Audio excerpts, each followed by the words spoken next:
Okay, so most org charts show you structure.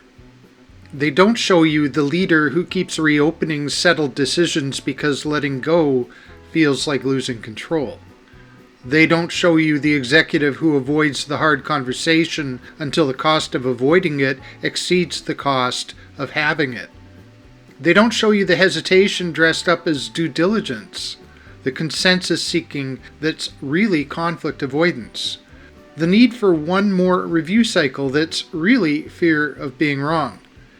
That is human drag, and it's invisible on every roadmap, stand-up report, and process map in your organization.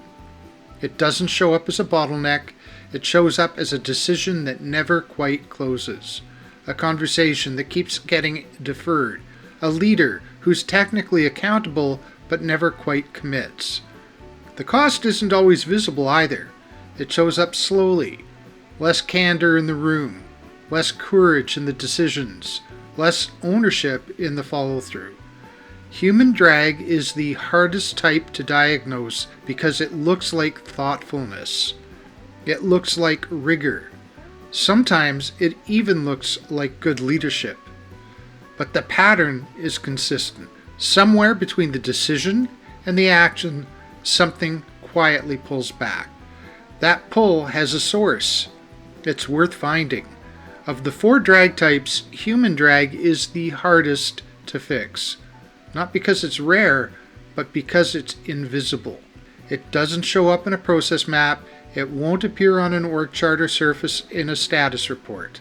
There's no metric for it and no meeting agenda item that says fear of being wrong or conflict avoidance. But it's there, and it's shaping how decisions get made. It looks like caution. It looks like thoroughness. It looks like a leader who wants to make sure everyone's aligned before moving forward. Underneath, it's something else. The executive who keeps reopening settled decisions. The leader who overconsults to avoid owning the call.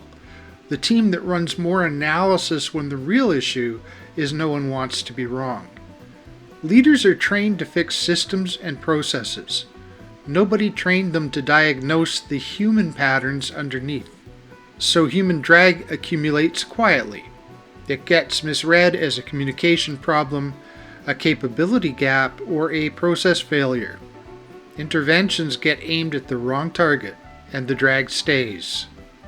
The most expensive patterns in an organization are rarely structural.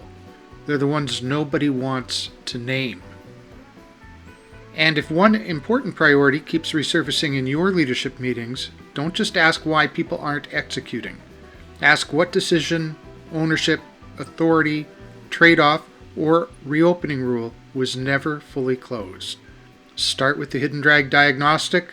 It takes 7 to 10 minutes and helps identify where the drag is leaking execution, capacity, and momentum. The link is in the description.